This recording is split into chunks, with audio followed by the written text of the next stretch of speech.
Okay, my friends, today we are going to be talking about living fully and leaving ready. Malam ini topik kita cukup seru, oke? Judulnya hidup benar, mati pun siap. So, living fully, what does that mean? Apa sih hidup benar? Berarti Living fully means we must be spiritually fruitful.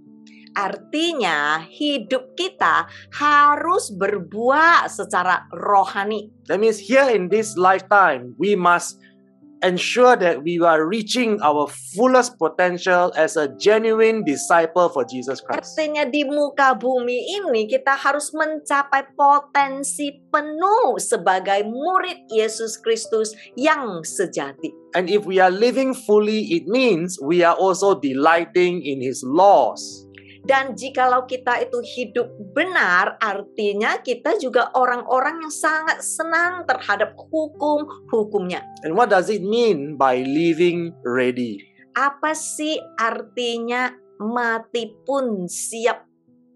It means when we are going to meet Jesus on Judgment Day, Artinya suatu hari, suatu kita dihadapkan kepada Yesus di hari penghakiman, we are confident that we are already born again in the Spirit. kita itu udah yakin benar-benar kita itu udah siap karena udah lahir baru. And we know that we can give account so that we will enter into heaven. Dan kita juga sanggup memberi pertanggungjawaban dan masuk ke surga. That's what I mean by living ready. Ini loh maksudku, mati pun siap.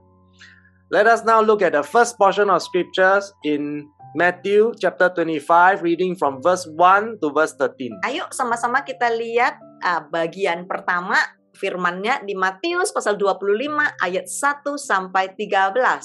Then the kingdom of heaven shall be likened to 10 virgins who took their lamps and went out to meet the bridegroom. Now 5 of them were wise, and 5 were foolish. Those who were foolish took their lamps and took no oil with them. But the wise took oil in their vessels with their lamps. But while the bridegroom was delayed, they all slumbered and slept. And at midnight, a cry was heard, "Behold, bridegroom is coming. Go out to meet him." Then all those virgins arose and trimmed their lamps. And the foolish said to the wise, "Give us some of your oil, for our lamps are going out." But the wise answered, saying, "No, lest there should not be enough for us and you. But go rather to those who sell and buy for yourselves." And while they went to buy, the bridegroom came. And those who were ready went in with him to the wedding, and the door was shut. Afterward, the other virgins came also, saying, "Lord, Lord, open to us." But he answered and said, "Assuredly I say to you, I do not know you. Watch therefore, for you know neither the day nor the hour in which the Son of Man is coming." Ayo sama-sama kita baca versi bahasa Indonesia. Matius pasal 25 ayat 1 sampai 13. Pada waktu itu, hal kerajaan surga seumpama 10 gadis yang mengambil pelitanya dan pergi menyongsong mempelai laki-laki. 5 di antaranya bodoh dan 5 bijaksana.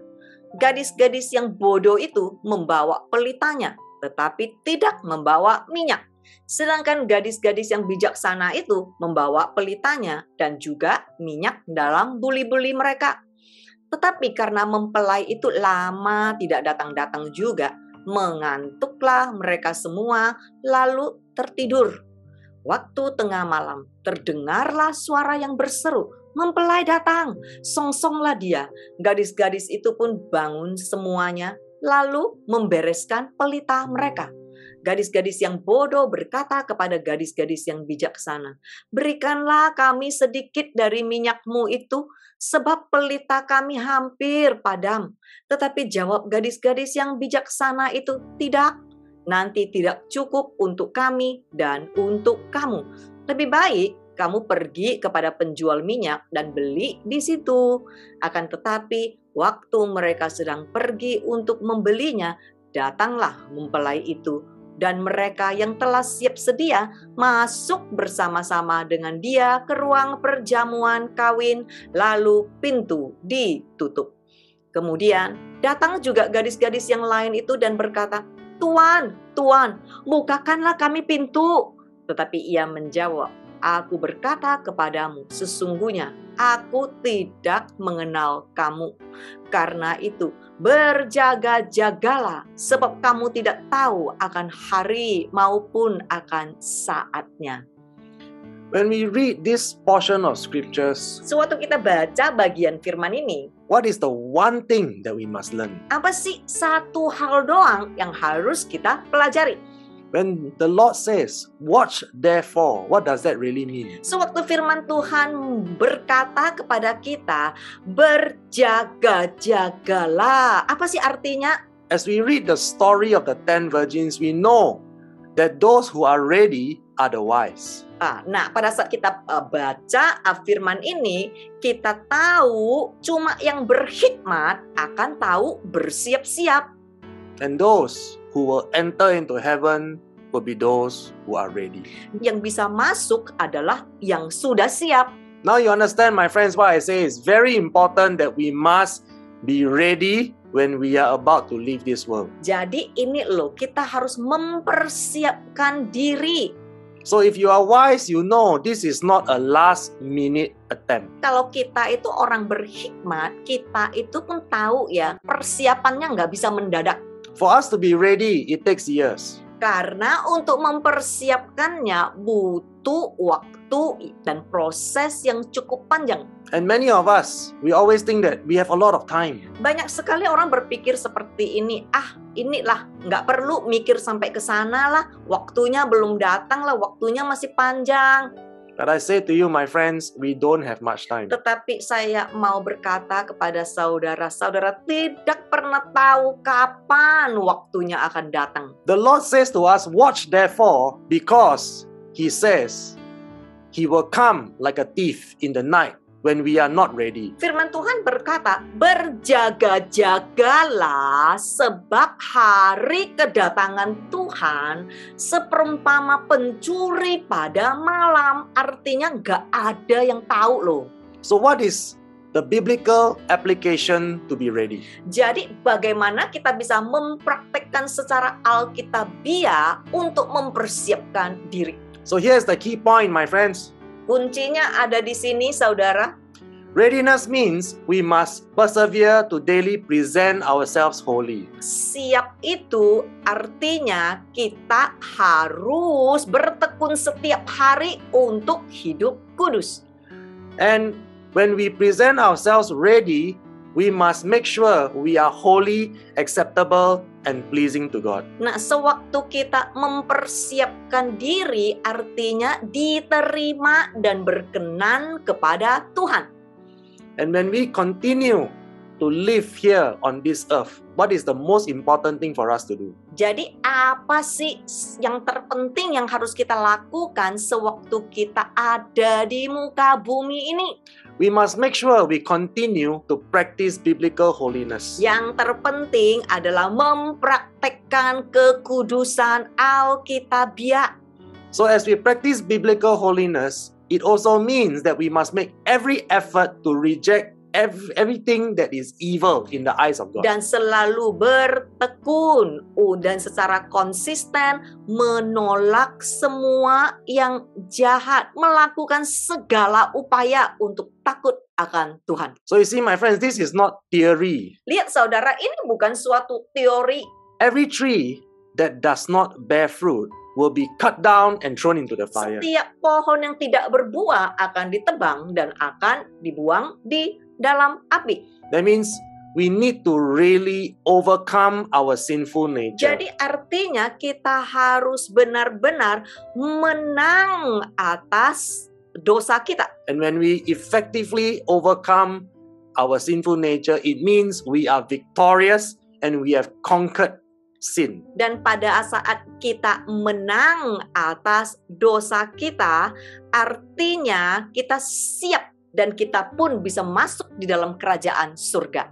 Those who are not ready and those who do not repent, and practice holiness every day, we all know that they will never enter into heaven. Bagi orang-orang yang tidak siap, orang-orang yang tidak mau bertobat, dan orang-orang yang mengabaikan hidup kudus tidak akan pernah masuk ke kerajaan surga. Now let us take a look at Luke chapter 13, reading from verse 23 to 27. Ayo sama-sama kita baca lagi di Lukas pasal 13 ayat 23 sampai 27. In case you don't believe what I just said, Nah, ini konfirmasi lagi ya saudara. this is what Jesus is saying to us Ini yang Yesus katakan kepada setiap kita according to his written word. sesuai dengan firman-Nya. And someone asked him, Lord, will only a few be saved, rescued, delivered from the penalties of the last judgment, and made partakers of the salvation by Christ? And he said to them, strive to enter by the narrow door. Force yourselves through it. For many, I tell you, will try to enter and will not be able. When once the master of the house gets up and closes the door, and you begin to stand outside and to knock at the door again and again, saying, Lord, open to us, he will answer you, I do not know where, what household, certainly not mine, you come from.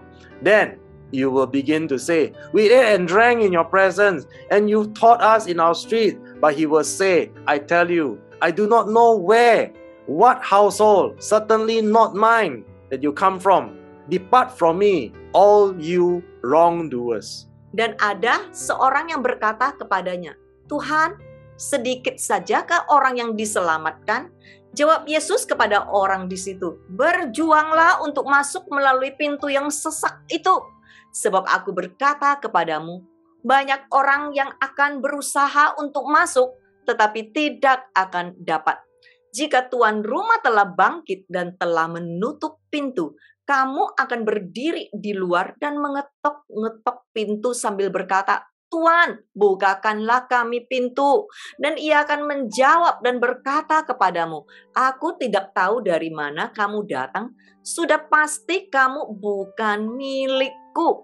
Maka kamu akan berkata, kami telah makan dan minum di hadapanmu, dan engkau telah mengajar di jalan-jalan kota kami. Tetapi ia akan berkata kepadamu, aku tidak tahu dari mana kamu datang, sudah pasti bukan milikku. Penyalah dari hadapanku, hai kamu sekalian yang melakukan kejahatan. My friends, after we have read this portion of scripture, I can only say to you, please take this very seriously. Saudara, setelah kita sudah baca firman ini, saya cuman mau mendorong saudara, boleh nggak lihat dan baca dan pegang ayat ini erat-erat. We are not reading a story about somebody else in the Bible. Sebab kita bukan sedang baca cerita orang lain yang tidak ada hubungannya dengan kita. What Jesus is trying to describe to us is that if we do not listen, this could be us. Apa yang sedang ditunjukkan di sini adalah jikalau kita tidak melakukannya, ini loh, ada hubungannya dengan keadaan dan cerita kita sendiri. We could be knocking at the door and say, Lord, Lord, let me in. And Jesus will say, I don't know you. Ada kemungkinan ini adalah cerita kita loh. Kita yang ngetok-ngetok dan minta Tuhan Yesus untuk izinkan kita masuk, dan kita sendiri yang mendengar jawaban Yesus, aku tidak pernah mengenal engkau. So if we learn to take this seriously, we will understand that we must be very, very careful to abide and to adhere according to practice His commands and His precepts, which is His laws. Jadi kita itu harus benar-benar serius mendengarnya dan mentaatinya. We will never enter into the narrow gate unless we obey His word. Kita tidak mungkin akan masuk ke dalam gerbang yang sempit terkecuali kita taat kepada perintahnya. Because Jesus says very clearly, only a few will find it. Sebab Yesus berkata sangat jelas, hanya sedikit yang akan menemukannya. So through this portion of scripture, we know it is not that after we receive Christ, Everything is done at the cross. There's nothing for us to do. Jadi cuman dari satu ayat ini kita juga sudah bisa jelas, bukan berarti hari ini terima Yesus udah beres. Jesus said to us very clearly, we must force ourselves through the narrow gate. Sebab di sini dikatakan engkau harus berjuang untuk masuk di dalam pintu yang sempit itu. Jesus is very clear and Di precise. sini sangat jelas dan sangat singkat dikatakan. Many will try to enter, but they will not enter. Di sini dikatakan banyak sekali orang yang mau masuk tetapi tidak bisa. Jesus is saying to us, many Christians, even ministry leaders and pastors will try to enter. They will say to Jesus on Judgment Day, Lord, Lord, I have cast out demons in your names. I have mega ministries. I have a huge, big church, big ministry. And I do all this in your name. But Jesus will reject them and say, I never knew you. Yesus berkata banyak orang Kristen bahkan juga tidak peduli pemimpin pelayanan atau bahkan pendeta, mereka akan mencoba masuk dan mereka akan berkata, Yesus Tuhan, aku telah mengusir setan dengan namamu. Aku memiliki pelayanan besar di dalam namamu. Tetapi Yesus akan menolak mereka. Aku tidak pernah mengenalmu. Many Christians will say on Judgment Day, Jesus, we attend church every Sunday. Nah, banyak sekali orang-orang Kristen akan berkata kepada Yesus, kami menghadiri gereja loh setiap hari Minggu. And every Sunday we serve faithfully in church and we give you a lot of money. Dan setiap minggu itu kami melayani dengan setia dan kami juga menabur uang yang banyak. I give more than 10%. Dan kami juga memberi lebih dari 10%. Jesus, we read about you during our Bible study. Kami membaca tentangmu, membahas Alkitab. And we have fellowship with you every time we listen to comforting worship songs. Dan kita juga beribadah denganmu. Dan setiap kali kita mendengarkan lagu-lagu penyembahan yang sangat menghibur kita. But this is what Jesus will say to them. Tetapi Yesus menjawab sedemikian. Depart from me, Enyahlah kamu di hadapanku, all of you who are willfully unrepentant, rebellious, and all those who reject my laws and refuse to abide and to adhere to my precepts and commands. I never knew you. Depart from me. kamu semua yang dengan sengaja tidak mau bertobat, memberontak, dan menolak hukumku, menolak mematuhi aturan dan perintahku. Aku tidak pernah mengenal kamu, pergilah dariku. So you see, my friends, knowing how to read the Bible, knowing how to quote scriptures, and knowing how to sing worship song does not guarantee that we will enter into heaven. Lihat saudara, tahu firman Tuhan, tahu mengutip firman Tuhan, tahu memuji Tuhan, tidak berarti secara otomatis tahu doang langsung kita bisa menerima kerajaan surga. This is why Jesus say, many will not be able to enter. Makanya Yesus berkata banyak yang tidak dapat masuk. We confirm this many times, again and again when we read the scriptures. Sudah banyak sekali diulangin lagi sewaktu kita baca Alkitab.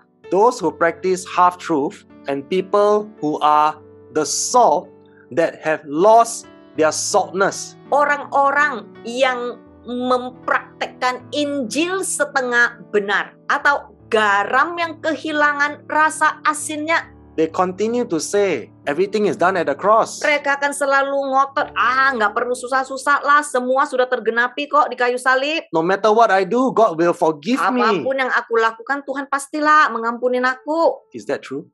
Ya, Saudara, apakah itu benar? Now you understand why many Christians, they live in a lie, they live in deception. Makanya saudara tahu sekarang kenapa begitu banyak Kristen hidup di dalam kesesatan. They don't think it is important to Sebab live in a mereka holiness. menganggap tidak penting dan tidak perlu untuk hidup kudus. Many Christians don't think it's important to have the fear of God, to hate all that is evil. Banyak Kristen menganggap tidak penting, tidak perlu untuk takut kepada Tuhan dan menjauhi segala kejahatan. Many Christians are not willing to give up their flesh and carnal desires. Banyak sekali Kristen tidak bersedia menyerahkan kefasikan mereka. And many Christians still cling on to their wealth and their possessions in this world. Dan banyak sekali Kristen menganggap harta karunnya begitu penting di atas Tuhan. Many Christians still have a lot of pride and arrogance. Banyak sekali Kristen juga begitu sombong dan arogansi. Many Christians still refuse to forgive. Banyak sekali Kristen juga hidup tidak pernah mau mengampunin orang lain. Always angry, always Selalu quarreling. marah, selalu berantem. Husband and wife Suami istri still not afraid. masih tidak takut-takut. Every day angry, quarrel, Tiap fighting. hari saling marah-marah, saling berantem, tidak takut. They are not afraid. Tidak takut. They refuse to listen. Mereka menolak untuk mendengar. They have read Galatians chapter 5, 19 to 20 many times. Mereka sudah baca firman Tuhan di Galatia pasal 5 ayat 19 sampai 21 berkali-kali tetapi masih tetap tidak takut.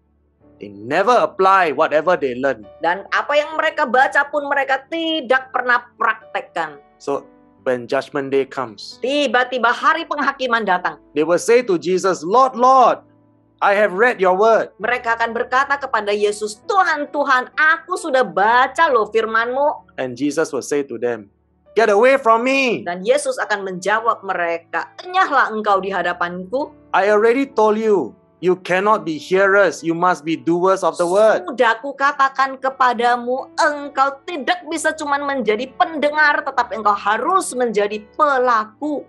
And many people who refuse to overcome their sinful nature, Dan banyak sekali orang menolak untuk menjauhi kefasikan kedagingan mereka. many people who refuse to conquer their sins. Banyak sekali orang tidak mau menang atas dosa mereka. Jesus says, I will blot out your name from the book of life. Yesus berkata, aku akan mencoret, membuang namamu dari buku kehidupan anak domba. Now you understand why Jesus says many will not enter. Di sini sekarang udah mengerti kenapa Yesus berkata di sini banyak yang mau masuk tetapi nggak bisa. But those who are willing to obey His laws, Tetapi bagi orang-orang yang mau mentaati aturan dan firman-Nya, those who conquer their sins, orang-orang yang menang atas kedagingan mereka. Jesus says, I will recognize them as mine. Yesus berkata, aku akan mengakui mereka sebagai milikku. I will acknowledge them in front of my Father and the angels. Aku akan di depan malaikat dan Allah Bapakku menyatakan mereka milikku. And those who force themselves through the narrow gate, I will make sure their names are written in the book of Dan life. aku akan pastikan nama mereka tercatat di buku kehidupan anak domba. We read this in Revelation chapter 3 verse 5, Nanti remember? saudara bisa baca di Wahyu pasal 3 ayat 5. So let us be very aware, be very sober. Biar kita terus berjaga-jagalah. On Judgment Day, the only thing we want to hear from Jesus is this. Di hari penghakiman cukup satu kata yang mau kita dengar dari Yesus adalah ini. Well done, thou good and faithful servant. Kita sangat baik, sungguh baik. Inilah hambaku yang baik. Welcome into the kingdom of heaven. Masuklah di dalam kerajaan surga. Amen. Amin. Now let us move on to Colossians chapter 3, reading from verse 1 and 2. Ayo sama-sama kita lanjut Kolose pasal 3 ayat 1 sampai 2. Again and again, Jesus remind us and teach us what we must do. Di sini kita diingatkan sekali lagi apa yang harus kita lakukan. Therefore, if you have been raised with Christ to a new life, sharing in His resurrection from the dead, keep seeking the things that are above, where Christ is, seated at the right hand of God. Set your mind and keep focused habitually on the things above, the heavenly things, and not on things that are on the earth, which have only temporal value. Karena itu, kalau kamu dibangkitkan bersama dengan Kristus, carilah perkara yang di atas di mana Kristus ada. Duduk di sebelah kanan Tuhan. Pikirkanlah perkara yang di atas, bukan yang di bumi yang cuma bernilai sementara. So you see, my friends, Jesus tells us, chase after the things that are above, not of the things in this world. Yesus berkata, kejar hal-hal, perkara-perkara yang di atas, bukan yang di bumi ini. So what does false teachers tell us to do? Apa sih guru-guru sesat mengajarkan kita? They teach the things that are against the word of God. Mereka mengajar sesuatu yang bertentangan dengan Alkitab. The Antichrist will tell you, chase after the things of this world. Antikristus akan mengajarkan kepadamu, kejar semua, mati-matikan, taklukkan dunia ini. Satan will tell you, focus on this world. Setan akan mengajarkanmu fokus kepada hal-hal yang ada di dunia ini. And the false teachers will tell you, you must conquer the 7 mountains. Dan guru-guru sesat akan mengajarkanmu, engkau akan harus menaklukkan semua gunung-gunung yang ada di muka bumi ini. Which part about focus on the things above, Christians don't understand. Di sini kita disuruh pikirkanlah perkara yang di atas. Fokus kepada perkara yang di atas. Ini udah begitu jelas, kok nggak ngerti-ngerti sih? You see, my friends, we put so much effort into chasing and advancing our careers and our business for the sake of accumulating more financial wealth. Kami semua berusaha keras untuk memajukan karir, untuk memajukan bisnis, cuman demi mengumpulkan lebih banyak kekayaan secara finansial. We focus all our strength and all our attention on increasing our earthly investments, our properties, our assets, even our social status. Kita itu fokusnya, semua waktu, semua perhatian kita tujukan untuk meningkatkan investasi kita yang ada di dunia ini. Properti kita, aset, bahkan status sosial kita. Okay, my friends, I'm not saying that chasing after your dreams and being successful in your career is wrong. Saya tidak berkata fokus kepada karir saudara atau kerja dengan baik itu salah. Tidak ada salahnya, saudara. I know God can bless us, God can increase our wealth. That is true. Tuhan bisa berkatin kita lewat usaha, lewat pekerjaan, itu benar, tidak ada salahnya. But we must also remember, if we chase after the world, we become an enemy of God. Tetapi jikalau engkau kelebihan mengejar hal-hal yang ada di dunia ini dan melupakan Tuhan, engkau menjadi musuhnya Tuhan. And it is also important that we must understand, whenever we do anything, it must be done as an honest dealing. Dan sangat penting, asal jujur, tidak ada salahnya. But the greatest problem with Christians today is, after investing so much of their time, their energy on this earth, they forgot they did not invest anything in heaven. Masalah terbesar bagi Kristen adalah setelah mereka mati-mati berjuang, investasi yang ada di dunia ini, mereka lupa investasi yang ada di atas. They have many worldly investment and properties and assets on earth. Mereka banyak ya investasi, ada aset, ada properti di dunia ini. But they have no eternal investment. Tetapi mereka nggak ada investasi abadi yang di atas. They got no spiritual assets. Mereka juga nggak punya aset spiritual. Matthew 6:19-20. Do not store up for yourselves material treasures on earth, where moth and rust destroy, and where thieves break in and steal. But store up for yourselves treasures in heaven, where neither moth nor rust destroys, where thieves do not break in and steal. Janganlah kamu mengumpulkan harta di bumi.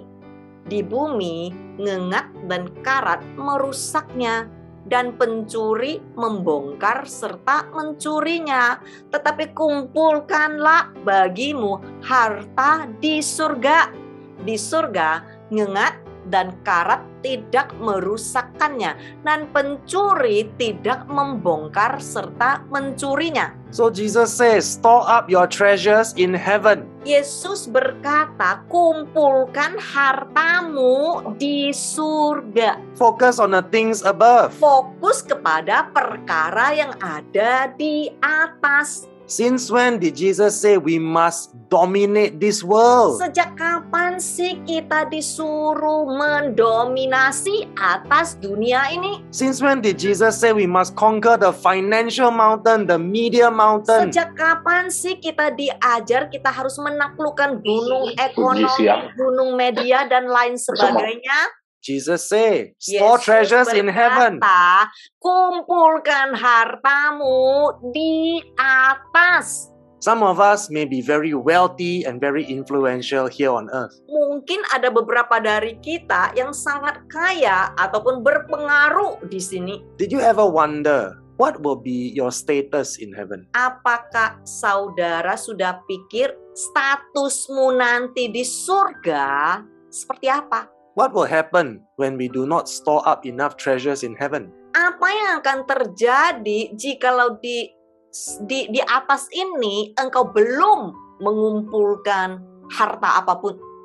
We may be very wealthy here on earth, Mungkin kita bisa sangat kaya di muka bumi ini. but while we are living in spiritual bankruptcy here on earth and also in heaven, what are we going to do? Tetapi jikalau kita ini hidup bangkrut secara rohani di bumi ini, lah gimana status rohani kita di surga nanti? Because you didn't store anything in heaven. Karena enggak ada investasi sama sekali loh di atas. So many people are wealthy here on earth, Banyak sekali orang yang sangat kaya raya di muka bumi ini. but even while they are here, they are spiritually bankrupt. Tetapi mereka bangkrut secara rohani. And in heaven, they are also spiritually bankrupt.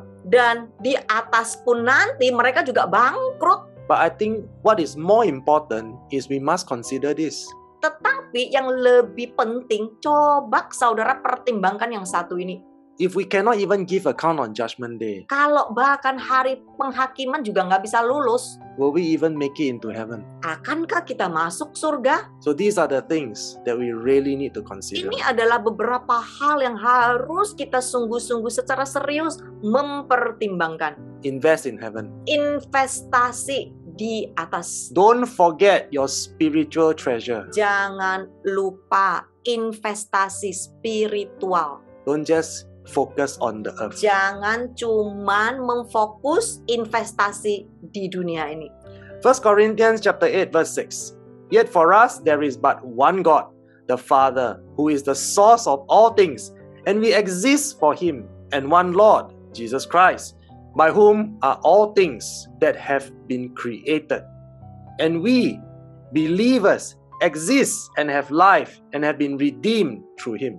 Namun bagi kita hanya ada satu Tuhan saja, yaitu Bapa, yang daripadanya berasal segala sesuatu dan yang untuk Dia kita hidup.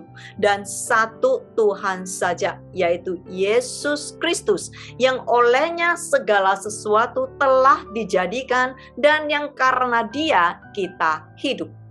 So my friends, we know that everything was made through Christ. Jadi saudara, kita tahu segala sesuatu ada karena Kristus. Of course, we already know that Christ died for us and he has redeemed us from our sins. Kita juga tahu Yesus Kristus sudah mati buat kita dan menebus dosa kita. But this is one thing that many Christians do not realize. Ada satu hal yang Kristen ya nggak sadar. What did the Bible say? What Apa did we sih? just read? Apa sih yang firman Tuhan katakan dan apa sih yang barusan kita baca? If you read the words clearly, Jikalau kita baca firman ini sangat jelas, Jesus is saying to us, you exist for me. Yesus berkata, engkau ada untuk memuliakan dia. Did Jesus say, I exist to please you? Apakah Tuhan sebaliknya berkata, Tuhan ada untuk menyenangkanmu? Did Jesus say, I exist to prosper you? Apakah Yesus pernah berkata, aku itu ada untuk cuman memperkayakanmu? My friends, read carefully. Saudara, baca dong baik-baik. You don't need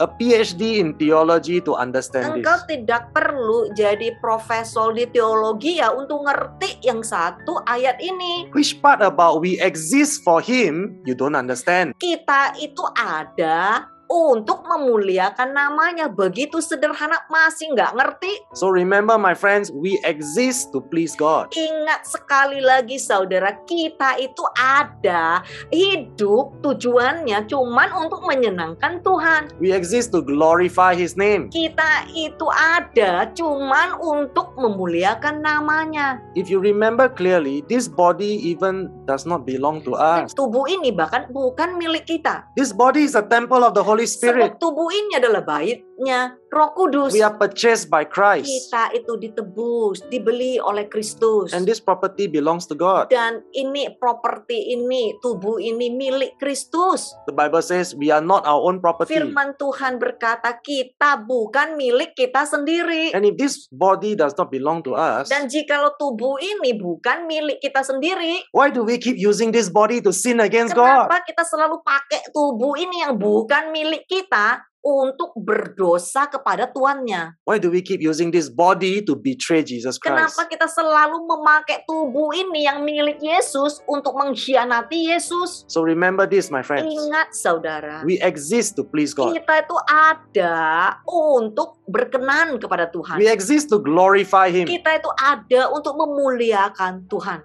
Why? Because He has redeemed us. Sebab Dia sudah menebus kita. We have no reason to sin. Kita udah tidak lagi beralasan banyak untuk melakukan dosa. We have no reason to still live under the bondage of sin. Kita sudah tidak bisa banyak alasan hidup dibelenggu oleh dosa. When we read the scriptures, we already know by His stripes we are healed. Sewaktu kita baca di firman Tuhan, kita sudah tahu Dia mati untuk menyembuhkan kita. He was pierced for our transgressions. Dia ditusuk oleh karena dosa kita. And yes, my friends, Dan iya, by His stripes, oleh karena we bilur-bilurnya, are completely kita healed sembuh total. from the sickness Sembuh dari and the decay of sin.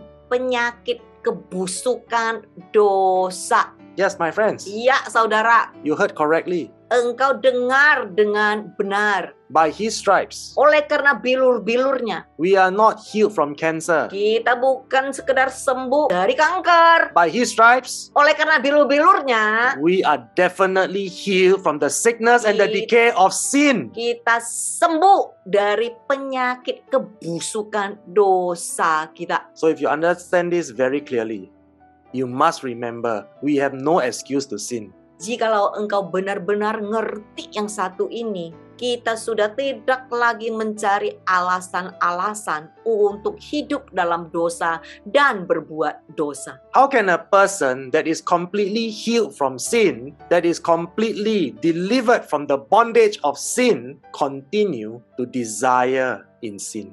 Gimana sih orang yang sudah dilepaskan dari belenggu dosa, yang sudah ditebus dan disembuhkan dari dosa, masih begitu menginginkan berbuat dosa? You are already healed, Engkau sudah sembuh, already delivered. engkau sudah dilepaskan. But still, we see many Christians continue to dwell in sin. Tetapi lihatlah saudara, masih banyak sekali Kristen yang selalu begitu suka melakukan hal yang dosa. So because we know we are no longer under the bondage of sin, we must be faithful as we persevere in obedience in every situation. Sebaliknya, jikalau kita sadar kita sudah bebas dari belenggu dosa, kita seharusnya lebih giat dan bertekun mengejar hidup kudus dan tidak lagi berbalik kepada masa yang lalu. We are commanded by His laws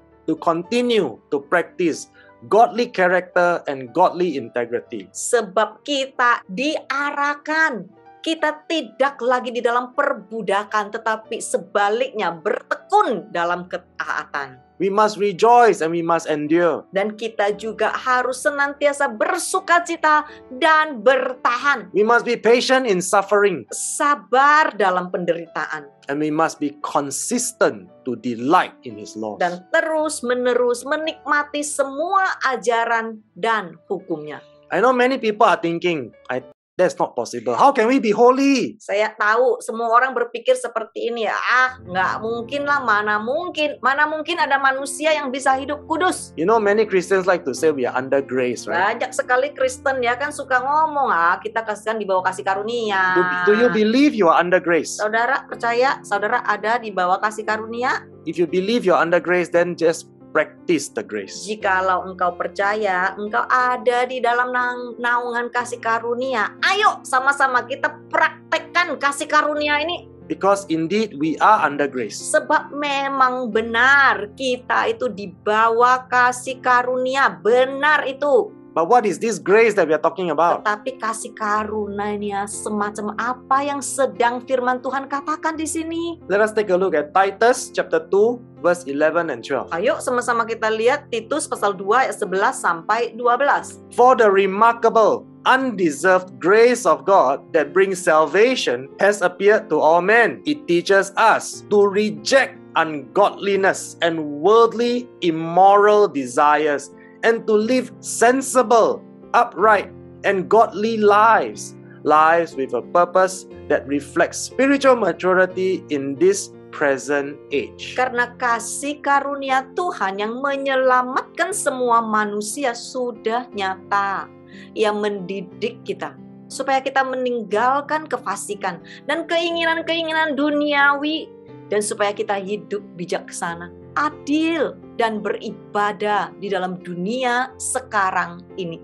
So you see, my friends, we are more than equipped to live a life that is under His grace. Lihat saudara, kita sudah diperlengkapi untuk menjalani kehidupan yang bebas dari belenggu dosa di bawah naungan kasih karunia-Nya. And this grace set us free from the bondage of sin. Kasih karunia ini loh yang akan menolong kita, memampukan kita untuk bebas dari belenggu dosa. And because He has given us the power of His Holy Spirit and His grace, we know this is confirmation. We have no excuse to live in sin. Dan lihat saudara, kita sudah diberikan kasih karunia untuk memampukan kita. Kita sudah diberikan Roh Kudus. Saudara, semua sudah diberikan untuk kita mampu menang atas kedagingan kita. So please, my dear brothers and sisters, Jadi tolonglah saudara-saudariku, stop making excuses. berhentilah memberikan banyak alasan.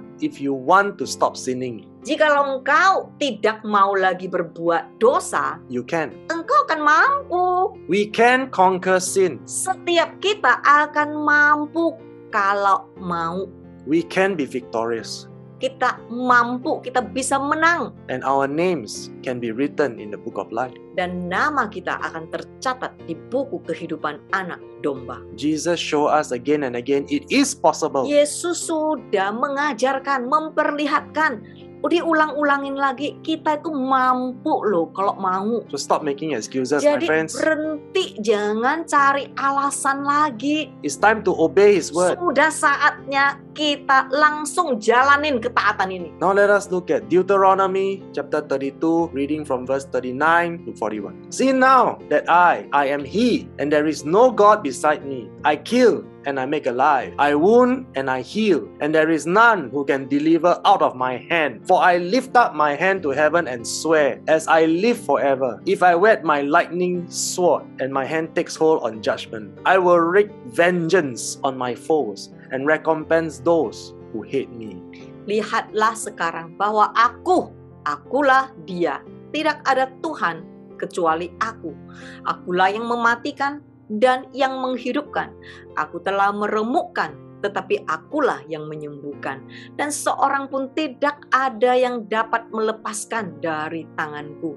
Sesungguhnya aku mengangkat tanganku ke langit dan berfirman, demi aku yang hidup selama-lamanya, apabila aku mengasah pedangku yang berkilat-kilat dan tanganku memegang penghukuman, maka aku membalas dendam kepada lawanku dan mengadakan pembalasan kepada yang membenci aku. So my friends, we need to be very aware. Saudara, kita harus sangat sadar. God can give and God can take away. Tuhan bisa memberi dan juga bisa mengambil. Yes, my friends, God can bless and God can curse at the same time. Iya, Tuhan bisa memberkati dan Tuhan juga bisa mengutuk. He can give us eternal life and He can also throw us into the fire. Dia bisa memberi kepada kita hidup kekal di surga. Dia juga bisa membuang kita di neraka. He can give us the assurance of salvation and at the same time, He can judge us and condemn us. Dia bisa memberi kepada kita keselamatan. Dia juga bisa menghakimi dan menghukum kita. Yes, God is love. Iya, saudara, Tuhan itu kasih, God is also punishment tetapi Tuhan juga adalah hakim yang menghukum. because He says, I will recompense those who hate me. Sebab di sini dikatakan, aku akan mengadakan pembalasan God, kepada orang yang membenci aku. God says, I will take revenge on those who refuse to obey me and reject me. Aku membalas dendam kepada lawanku. Siapakah lawanku? Orang-orang yang tidak mau taat kepada aturan dan hukumku. So my friends, we have to be very sober. Saudara, kita harus sadar benaran. We know God loves us, Kita tahu Tuhan mengasihi kita. but we also know He will punish us. Tetapi kita juga tahu Tuhan juga adalah hakim dan yang akan menghukum. And we confirm this in Hebrews 9:27. And just as it is appointed and destined for all men to die once, and after this comes certain judgment. Dan sama seperti manusia ditetapkan untuk mati hanya satu kali saja dan sesudah itu dihakimi. So this is again and again confirmation that we must die and we must give account on judgment day. Sekali lagi diulangin, dikonfirmasi lagi, setiap kita akan mati dan setiap kita akan menghadapi hari penghakiman. The only question is, when we die, are we going to be ready to give account? Pertanyaan yang lebih penting adalah sewaktu kita mati, apakah kita siap melewati hari penghakiman? Let us now look at 1 Peter chapter 4, reading from verse 1 to 2. 1 Petrus pasal 4 ayat 1 sampai 2. Since therefore Christ suffered in the flesh, arm yourselves with the same way of thinking, for whoever has suffered in the flesh has ceased from sin, so as to live for the rest of the time in this flesh, no longer for human passions, but for the will of God. Jadi karena Kristus telah menderita penderitaan badani, kamu pun harus juga mempersenjatai dirimu dengan pikiran yang demikian. Karena barang siapa telah menderita penderitaan badani, ia telah berhenti berbuat dosa. Supaya waktu yang sisa jangan kamu pergunakan menurut keinginan manusia, tetapi menurut kehendak Tuhan.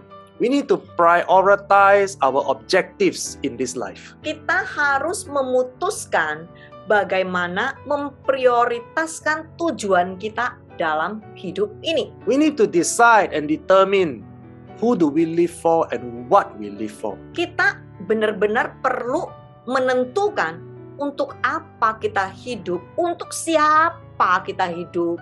Do we live to please God and glorify His name, or do we exist to satisfy our own desires and worldly ambitions? Kita hidup untuk menyenangkan Tuhan, memuliakan Tuhan, ataukah kita hidup untuk memuaskan keinginan kita sendiri? Jesus Christ Himself suffered great pain. Kristus sendiri menderita dan mengalami sakit.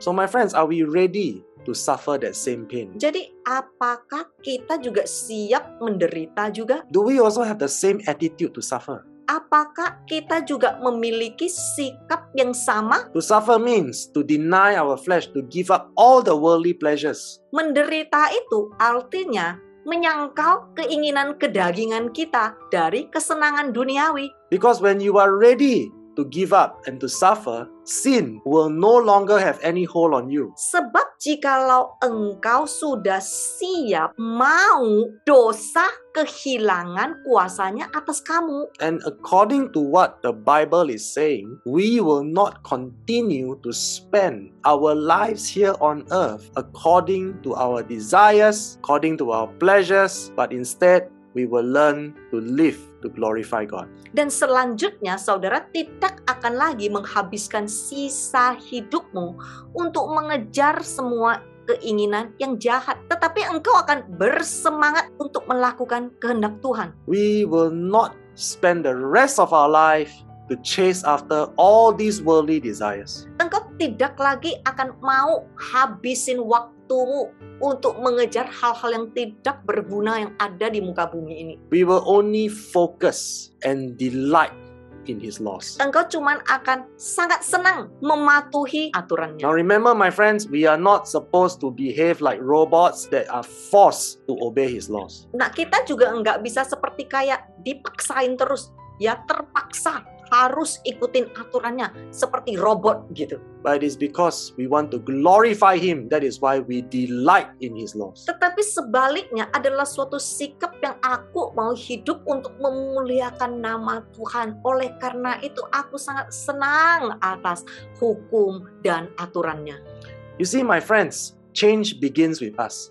Lihat saudara, berubah itu harus mulai dari aku. Let me just give you a very simple example. Saya kasih contoh ya, sangat sederhana. Very often, when husband and wife quarrel, Setiap kali kalau kita dengar suami istri berantem, the husband will always say, I will change when I can see that she changed.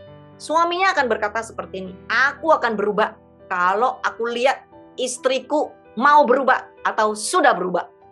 The wife will say the same thing. Istri akan berkata sama juga, I will change only when I see the begot change. aku akan berubah kalau si bego itu juga berubah. Correct? Ya, But this is all wrong. salah saudara, salah. Itu nggak alkitabiah. This is not what the Bible is teaching us. Ini firman Tuhan nggak pernah loh ngajarin seperti ini. Jangan campur-campurin dengan logikamu. Remember, my friend, change begins with us. Ingat saudara, berubah itu mulai dari aku. Please stop saying, only after that person changed, then I changed. Tolong berhenti berkata, kalau dianya berubah, aku juga akan berubah. So you must make a decisive decision. Engkau harus memilih dengan tegas. Do you want to humble your heart? Do you want to repent first? Do you want to lead by example? Maukah kamu merendahkan hatimu, bertobat terlebih dahulu, setelah itu memberi contoh teladan yang baik. 1 Peter 4, 12 to 13. 1 Petrus pasal 4 ayat 12 sampai 13. Beloved, do not be surprised at the fiery ordeal which is taking place to test you. That is, to test the quality of your faith. As though something strange or unusual were happening to you. But insofar as you are sharing Christ's suffering, keep on rejoicing, so that when His glory, filled with His radiance and splendor, is revealed, you may rejoice with great joy. Saudara-saudara yang kekasih, janganlah kamu heran-heran akan nyala api siksaan yang datang kepadamu sebagai ujian, seolah-olah ada sesuatu yang luar biasa terjadi atas kamu. Sebaliknya, bersukacitalah sesuai dengan bagian yang kamu dapat dalam penderitaan Kristus, supaya kamu juga boleh bergembira dan bersukacita pada waktu Ia menyatakan kemuliaannya. My friends, God has promised us from the very beginning that we will be tested with fiery ordeals, and we must go through a lot of trials, a lot of testing, a lot of pain and suffering in order to test the quality of our faith. Tuhan berjanji kepada kita sejak dari awal, kita akan diuji dengan cobaan yang berapi-api untuk menentukan kualitas iman kita. So my friends, from here I just want to show you a very short video testimony of how people who are tested severely, how they continue to trust God and how they continue to obey, and most important is how they make sure that they are ready. Saudara, saya akan membagikan video kesaksian yang singkat. Di video ini akan menunjukkan bagaimana orang-orang umat-umat Tuhan yang mengalami tantangan yang besar, tetapi mereka bertekun, mereka bertahan, dan mereka siap menghadapi segalanya. Ayo, Stephanie, silakan.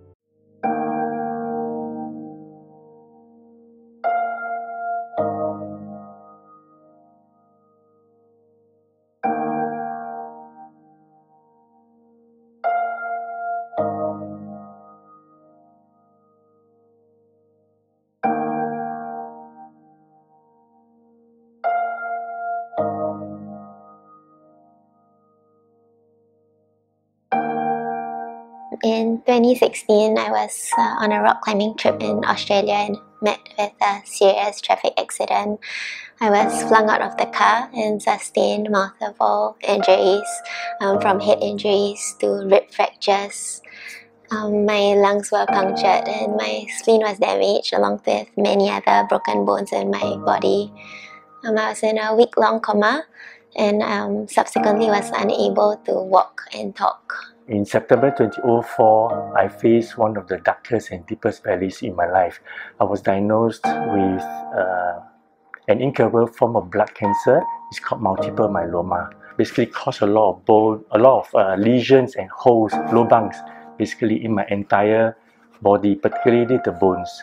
My wife has an astrocytoma glioma in her spinal cord. It's unfortunately actually the same tumor that my mother had as well. She passed away approximately 2 months ago. So it makes the current situation even more scary. For Hashi, it is, at the current moment, it's still a grade 2 tumor, but the location of where it is makes it very precarious. In the year 2004, I was diagnosed with a very rare form of brain tumor. At that time, I was the only one in Singapore with this form of cancer. And the doctor was saying that this is a very aggressive tumor, because at that time I was really diagnosed with a 50% ear loss. Yeah, so that was the tumor actually destroying everything in its path. I thought it was, it's our escape, it's on a set and stuff like that. But when I walked in, I think it was a bit difficult to see, because it happened to my mom, which we never thought would happen so early in her life.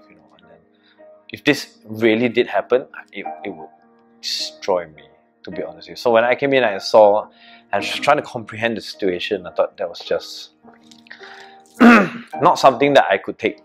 Seeing my own funeral photo today reminds me of the day I went to a funeral wake after I was diagnosed. I remember sitting there looking at the funeral photo. It wasn't mine, but it turned out that I envisioned my own funeral photo. I even envisioned myself sitting there, wondering who will come to my funeral, who will be there, what would they say, and yeah, countless thoughts just went through my mind.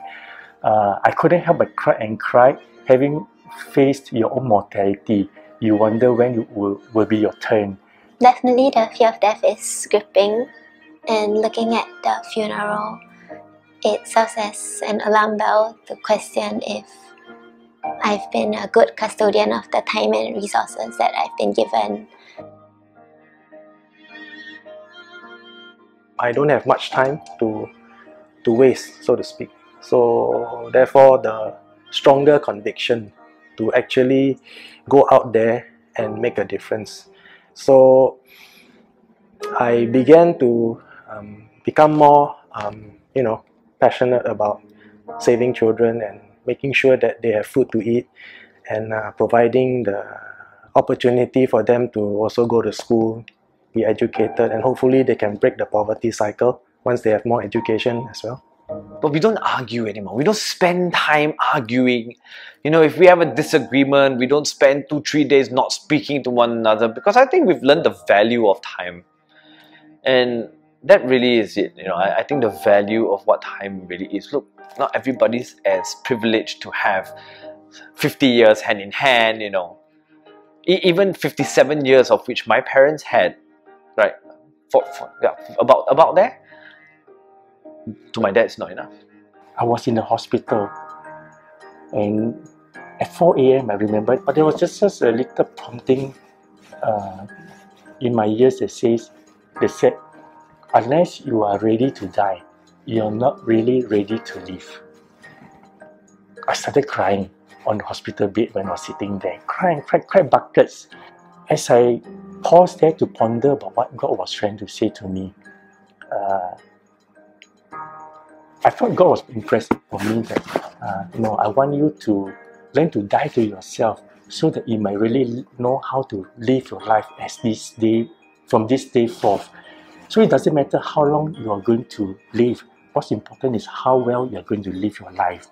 I think it's easy to be keenly motivated with the pursuit of personal and self-interest for personal development, to learn and grow. These are all wonderful things, well and good. But at the same time, I hope I will also remember that so much of what I have and hold dear only because of contributions made by others. And similarly, I hope to be able to make some contributions to the people around me, no matter how small a measure.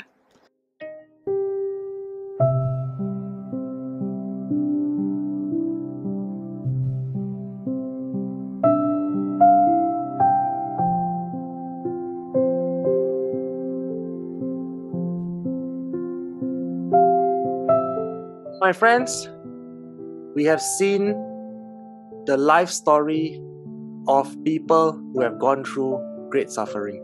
Saudara, kita sudah menyaksikan beberapa cerita atas orang-orang yang sudah melampaui hal-hal yang sangat sulit.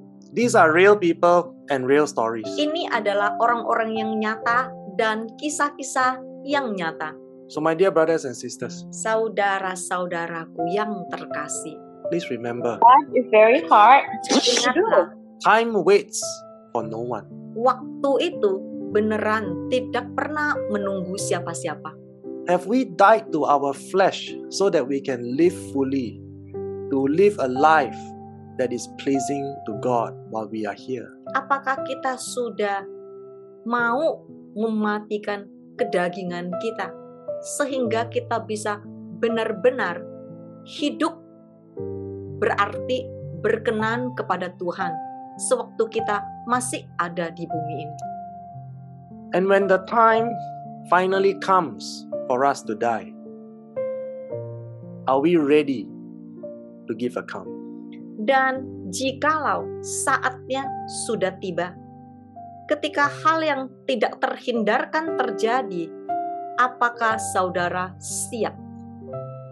Will we be a tree that is fruitful, or will we be a tree that bears no fruit and is cut down and thrown in the fire? Apakah saudara mau menjadi pohon yang berbuah, ataukah saudara mau menjadi pohon yang tidak berbuah dan yang akan ditebang dan akan dibuang di api? So my friends, we need to really seriously consider this. Saudara, ini harus benar-benar dipertimbangkan dengan secara serius. When we are going to leave this world, will we be living ready? Ketika kita harus pergi meninggalkan dunia ini, tidak terhindarkan, apakah kita sudah siap? Shall we pray? Ayo sama-sama kita berdoa. Father, we thank you for your words and for your teaching this evening. Terima kasih Tuhan atas firman-Mu malam hari ini. Lord, we know that you are speaking into our hearts. Kami tahu Engkau sedang berbicara kepada setiap kami. We thank you for your truth in your word. Terima kasih atas kebenaran-Mu, firman-Mu. And we are grateful that your word encourage us. Kami berterima kasih firman-Mu selalu menguatkan kami. Lord, you know our hearts. Tuhan, Engkau tahu hati kami. Those of us who really love you, we will obey your commands. Bagi orang-orang yang sungguh-sungguh mengasihi-Mu, mereka akan mentaati firman-Mu. Help us to prosper on the narrow path. Tolonglah biar kami berhasil di jalan yang sempit. Let us continue to practice your grace to actively reject sin. Biar kami terus memakai kasih karunia-Mu dan Roh Kudus-Mu yang sanggup memampukan kami untuk hidup benar. Let your grace empower us to conquer sin.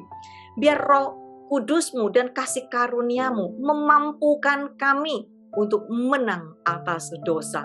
So that we can be victorious. Agar kami menjadi umat yang lebih dari pemenang. So that our names shall be written in the book of life. Agar nama kami akan tercatat di buku kehidupan anak domba. And when we leave this world, we will leave this world ready. Dan pada saat jikalau kami harus meninggalkan dunia ini, kami harus mati, kami sudah siap. In Jesus' name, all of God's people say, Dan di dalam nama Tuhan Yesus, sama-sama yang percaya kami katakan, Amen. Amen.